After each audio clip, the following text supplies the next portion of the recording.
Hi guys, అందరూ ఎలా ఉన్నారు? ఏంటి మీ ముందు ఇన్ని శారీస్ పెట్టాను అనుకుంటున్నారా? ఒక్కొక్కసారి ఒక్కొక్క కాస్ట్ అండి. లో బడ్జెట్ శారీస్ ఉన్నాయి, మన బడ్జెట్ లో శారీస్ కూడా ఉన్నాయి. ఒక్కొక్క బ్లౌజ్ నేను ఎలా డిజైన్ చేసుకున్నానో మీకైతే నీట్ గా ఎక్స్ప్లెయిన్ చేస్తాను. ఒక్కొక్కసారి కాస్ట్ ఎంతో, దాని బ్లౌజ్ అయితే ఎలా డిజైన్ చేసుకున్నానో మీకైతే చెప్తాను. శారీ బట్టి కాదు, మన బ్లౌజ్ అయితే ఎలా డిజైన్ చేసుకున్నామో దాన్ని బట్టి ఉంటుందండి మన లుక్ అనేది.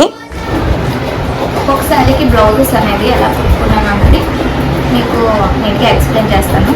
ఈ వీడియో అయితే మీకు చాలా యూస్ఫుల్ అవుతుంది కంపల్సరీ. ఎందుకు అంటే ఒక్కొక్కసారి కాస్ట్ ఎక్కువ ఉండొచ్చు, ఒకటి కాస్ట్ తక్కువ ఉండొచ్చు. కానీ శారీస్ అనేవి మనం ఎలా డిజైన్ చేసుకున్నాం అన్నది చాలా ఇంపార్టెంట్. దేనికి ఎంత ఖర్చు పెట్టాలి, దేనికి ఎంత తక్కువ ఖర్చు పెట్టాలి అన్నది నేనైతే మీకు నీట్గా ఎక్స్ప్లెయిన్ చేస్తాను. అలాంటి శారీకి మనం ఎలా డిజైన్ చేసుకుంటే బాగుంటుంది అన్నది కూడా మీకు ఎక్స్ప్లెయిన్ చేస్తాను. ఒకటో రెండో తప్ప మిగతావన్నీ లో బడ్జెట్ శారీసే. 500 లోపే శారీస్. ఇవైతే ఎలా కుట్టుకున్నానో నెక్స్ట్ వీడియోలో చూద్దాం. By guys.